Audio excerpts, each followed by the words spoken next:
Broadcasting live from the Business RadioX studios in Atlanta, Georgia, it's time for Association Leadership Radio. Now, here's your host.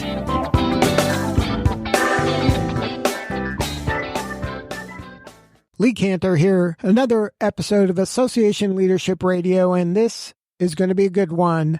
Today on the show, we have Jason Klein with SHRM Atlanta. Welcome, Jason. Hi there. Thank you, Lee. Pleasure to be here. I'm so excited to learn what you're up to. For folks who aren't familiar, can you talk a little bit about SHRM Atlanta? How are you serving folks? Sure. So I'm CEO of SHRM Atlanta, and I've been here about 3 years. And we serve the HR community of the Atlanta metro area from at all levels, at all size organizations. We provide education and resources and benefits like many other associations do, but specifically for the HR space.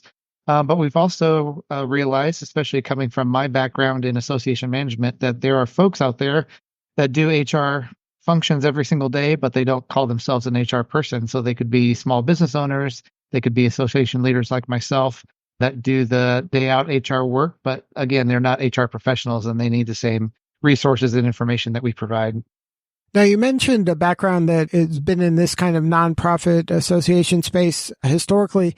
Is there something unique to the HR world that's different than your other experiences in the variety of other associations you work with?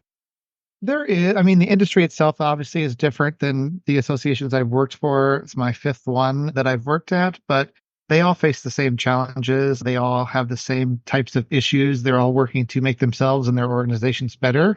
And that's what makes associations unique or common ground, is the fact that we're all trying to help our members accomplish whatever it is they're trying to accomplish in their own professional space.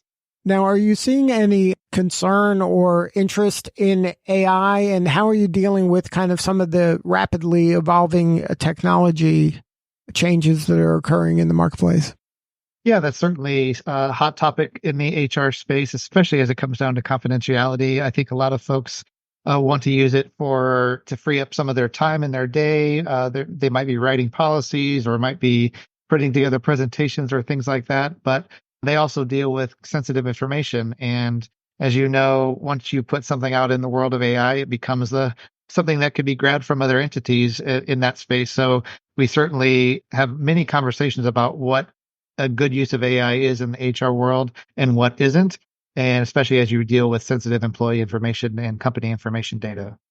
Now, is it impacting in any ways the way you kind of measure and report successes and just document things? A little bit. I think you have to be careful. Like I said, it's AI is put out there to pull in information from a lot of different sources. And once you enter that information into that, it becomes a part of that collection of data that could be pulled from other users. And so as you're working with it, it's really important to make sure that you are thinking about the end result of what you're working on through the AI system before you start entering things into it. So it's something that I'm sure is on the minds of all HR professionals, all business owners, or really any type of professional out there, but specifically so when you have that sensitive data about your employees. Now, as a leader in this space, is that something that you're trying to just kind of, are we at the stage where you're just kind of learning what's out there to determine what the best practice is? Or is it something that you're kind of leading and then trying to determine and you tell the folks what the best practice is? There are certainly leaders in the AI space, specifically in HR, and we have certainly pulled in those professionals who have already been through the process, have already learned some of the things that are do's and don'ts in the world of AI. We certainly, I don't think we could say safely that we are leader in the information that's being that we've developed, but we certainly have professionals in our space that are leaders, and we certainly utilize them to our best ability to inform the other members in our association that can learn from them. I probably didn't ask this the way that I intended, but are we at a stage right now where everyone's still kind of at the learning stage and just assessing kind of the best way to deal with it? Or are we coming to a point where we kind of have a best way to deal with it and then you're just sharing that? Yeah, I think they're probably more on the side of still learning. I think there are plenty of people out there that, kind of didn't jump on the AI bandwagon early, and so they're still looking a wait and see approach. So there are probably many more of those folks out there, and so in that regard, I would say that we're still learning because there aren't the number of people that have adopted the practice of using AI yet within their workspace. But like I said, there are certainly those that embraced it early on and are helping us find the way and what best practices might be. Now, when you're leading an organization like the folks that are in the HR space, how do you kind of create engagement amongst your members and try to provide as much value to them as you possibly can, knowing that this is that this space is impacted so much by technology and kind of some of the trends in hiring nowadays? Sure. I mean, HR, just in definition, is about humans and the connection that humans make, specifically at work. And so, as HR practitioners, I think they really enjoy getting together and talking with other folks that have been through the same types of things that they have, and learn from them, learn from each other about the practices that they've been through. So, I think our members generally want to do that. So. We certainly provide the number of opportunities, as many as we can, for those folks to get together. We like to do that in person, and we're getting back to, hopefully a pre-pandemic status when it comes to in-person engagement. We just had our annual conference 2 weeks ago, and it was the largest one since the pandemic, and so we're very proud about that. But we also enjoy seeing folks come out, re-engage, and reconnect with the community that they are in, and develop those relationships that will last in their careers, and that can help them throughout many different challenges they face. Is HR still a career that young people are kind of gravitating towards? Absolutely. In fact, we there are student chapters of SHRM National, and we have a new one in the Atlanta area, the Atlanta University Consortium, which is a collection of 3 campuses of Clark Atlanta University, Morehouse, and Spelman, that just started its own student chapter. And those student chapters are made up of students that are in the HR space. And so we do see a number of younger folks still engaged with human resources and finding their way through the professional network that we create. And what are some of the best ways you would recommend a young person kind of leveraging their experience at one of these associations? Yeah, I would just say get involved. As professional members of our association, I hear almost after every single meeting or event that we have that somebody either found their next job because of a connection they made, or learned something about how to do something more efficiently or better at their workplace. And so that's what we are here for, is to make those connections. And so the earlier you can do that, the better. SHRM Atlanta, if you're a member of one of these student chapters, you automatically get membership in SHRM Atlanta for free because of that student chapter membership. But we also offer reduced rates for those folks that don't have a student chapter on their campus, and also reduced rates for all of our programs and services. And so it's important, I would say, for them to get involved early, because you never know who you're going to meet that might help you now or might help you down the road in any aspect of your career. Now, with hiring as kind of tight as it's been lately, is there any kind of job advice that you would give somebody, forget about just being in HR, but just trying to get a job in today's marketplace? Is there any kind of do's and don'ts you can share? Because I've heard some horror stories from individual candidates, like they're being ghosted by companies and they're not, or they're asking them to do free work, or there's been a lot of, I want to say, a difficulty for some people to kind of get their foot in the door when it comes to getting hired. So is there any advice you can share for somebody that's out looking for a job right now? Sure. I'm sure there are examples of employers ghosting candidates, but I think it's much more prominent the other way around, because there are so many options for job seekers out there. They could be more selective, because so many companies are looking for workers right now that they don't feel the need to, if they no longer want to be in the process, they just simply go away, and they don't make them aware. They don't make the company aware that they are no longer interested. And so the HR professional or company has to work a little bit harder to bring in a greater pool of candidates because they know that those types of individuals are going to be in the pool and potentially go away because they found a better offer or some other opportunity that exists. So, I think it's always been the case that it's about who you know. And just like I mentioned with HR professionals, being open, saying yes to things, taking on opportunities or participating in community events or things that you may not necessarily participate in normally as part of your life. You never, like I said, you never know where you're going to meet somebody that might potentially influence your career or your career path down the line. So I would just say to be as active as you can in many different areas because those opportunities can arise from anywhere. Now, is there any advice regarding kind of when you're submitting a resume or a cover letter into one of these systems? People are always kind of fearful that they're going to say the wrong thing or their name's not going to appear in the algorithm to be the one chosen.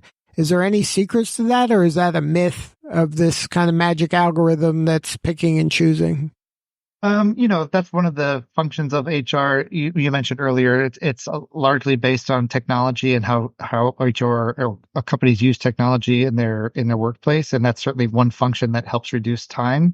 There are certainly probably in every industry keywords that exist that will help get your resume or cover letter bumped to the top. But in general, I would say it's more about persistence. Because we're in an age where companies are looking for good individuals to work with them at their companies. I think persistence is the key there, because if you show you're interested and you're passionate about what that company does, you're going to rise to the top, and that's going to come through on your resume. And I think it always helps, like you mentioned earlier, is to have kind of some sort of a human connection with somebody there. And I think that's kind of the cheat code, if there was one, is to know somebody in the company you're trying to get a job in so that at least you have a human advocating for you. Oh, absolutely. I would agree with that. And especially with social media, if you don't know somebody at the company, I bet you know somebody who knows somebody at the company. And so doing your research and finding that connection that can help you in that journey is certainly going to be helpful for you. Now, getting back to your role as a leader in a variety of associations, has there been a piece of advice that you were given or a mentor that you had that has helped you in your career to, be part of so many successful associations? Yeah, absolutely. I think, you go through your career and there are always those people that see something in you that maybe you don't see or maybe you don't see could be developed. And certainly had that a few jobs ago. When I was at the Association of College Unions International, my CEO then at the time was Marsha Herman Betson, and she still, even though she's retired now, she still serves as somebody I can and talk to and bounce ideas off of. But I think she probably, I remember her in my interview for the job where she hired me, and she asked me what I wanted to do with my career, and I said I wanted to have her job. And so she spent her time, the 8 years that I was there, helping me find the skills and have the experience to make sure that I was prepared for that. So that has helped me as a CEO now in making sure I have those conversations with my employees, because it's important to know what they want to do so that you can help them get there.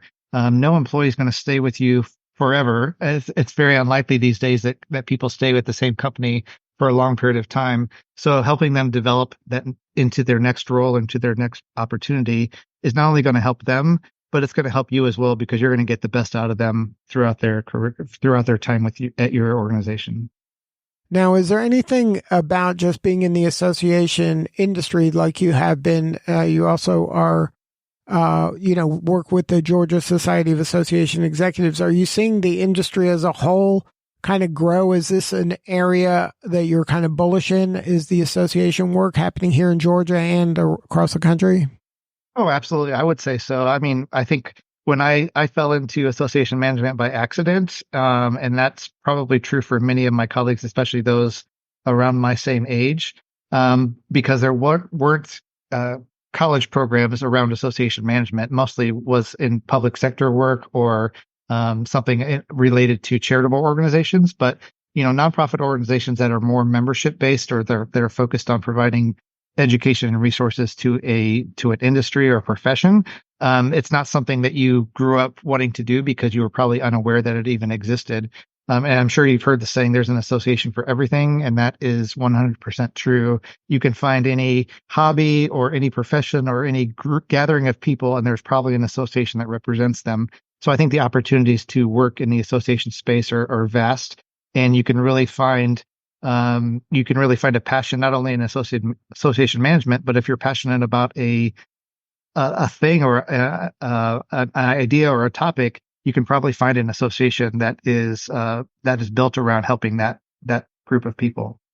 Yeah, when I first started interviewing folks in the association world, I didn't realize that kind of Russian nesting doll world of associations for associations for associations. And there's some companies that all they do is manage associations, and there could be 10 associations in one office.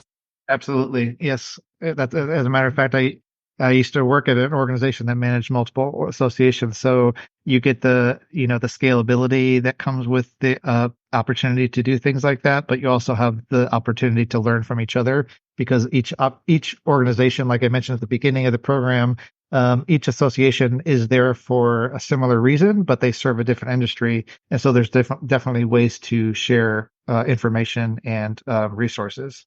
Right, because the bottom line is it's usually about education. It's about kind of wrangling volunteers. It's putting on events. It's serving this niche to create that kind of community around a niche and create all the best practices that are necessary to make that industry grow. Absolutely, I think that's 100% true, and I think that's the reason why associations are so prevalent in the United States and around the world, because there are so many of them, and there's so many opportunities to develop new ones, because there's always a new group of people that want to better themselves in their space, and they want to help each other in that way. So associations seem to be the choice for those. Yeah, and it's important because it accelerates the growth of all the members. I mean, they get to learn best practices from everybody and to be creative and find fellowship amongst people that have like-minded beliefs and objectives. Yeah, absolutely. I think that's why they call them associations, because they're groups of people that are similar, that have similar thinking, or that's not necessarily thinking, but similar goals, and they can work together, share ideas, and work to achieve whatever it is they're trying to achieve. Now, it must be such rewarding work for you. Is there a story you can share that maybe illustrates kind of a time where somebody told you, hey, this really impacted me, or you really helped our company or our group grow? Yeah, I think one that comes to mind, especially at a previous job I served before at Sherman Atlanta. I was the CEO of the Printing and Imaging Association of Georgia, and not long after I started, some of our members were having issues with taxes on their equipment because they were listed as one type of business, and somehow they got changed to a different type of business, which caused a huge increase in their tax liability. And I'm from the association space. I was learning about the printing industry when I took that job, so I didn't know too much about that. But I worked through the system of Georgia government. I did a lot of research, and at the end of the day, end up saving many of our members tens of thousands of dollars by getting their tax situation figured out. And that's not my background. It's not something that I went to school for, nor did I have any knowledge in the area. But I think association managers and people that work in the association space are very committed to being servant leaders. And so, as a new CEO, of this association in particular, I was determined to find a solution for them. And fortunately for me and for them, I did. And I still hear from some of those folks today about how much money I saved them in taxes that they shouldn't have had to pay. Right, because that's your role, is to just help solve their problems. I mean, you're there of service for them to help them achieve their objectives. And if they had a pain, then you were trying to alleviate that pain to the best of your ability. Absolutely. I think that's why people, again, join associations. They want that collective work to be done. And again, it wasn't for one specific person. It helped the industry for that solution to be found. And I was pleased to have been able to do that for them. But it also just furthers the argument, the reason why having a professional association to belong to is important, because again, you never know when something like that's going to happen to you, and others may have already been through that and can help you through it a lot easier than they did. Yeah, and that's why it's important for all the constituents of that niche or industry to get involved with their local association, because not only can they benefit, like you help them benefit tangibly, but also they could be sharing what they're learning to help the collective group as well. So I think it's so important that all the people do join these and they get involved, not just write a check to it, but just get involved and share what they know, because then everybody benefits.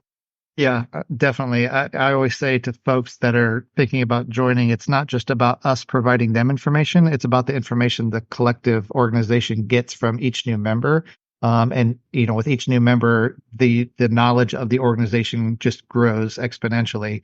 And so it's equally about what they can bring to us as to what we can provide to them. Yeah, I agree 100%. And I think whatever group you're part of, you should be joining, and not just joining and writing a check, but just leaning in and volunteering and doing kind of some of the leadership work too, because everybody benefits when everybody is involved. Right. So if somebody wants to learn more about Sherm Atlanta or connect with you, what is the website? Sure. Our website is shermatlanta.org, and that's SHRM Atlanta.org. You could find me on LinkedIn at Jason Klein, or under the Sherm Atlanta page. Well, Jason, thank you so much for sharing your story today. You're doing such important work, and we appreciate you. I appreciate that. Thank you very much for having me, Lee. All right. This is Lee Cantor. We'll see you all next time on Association Leadership Radio.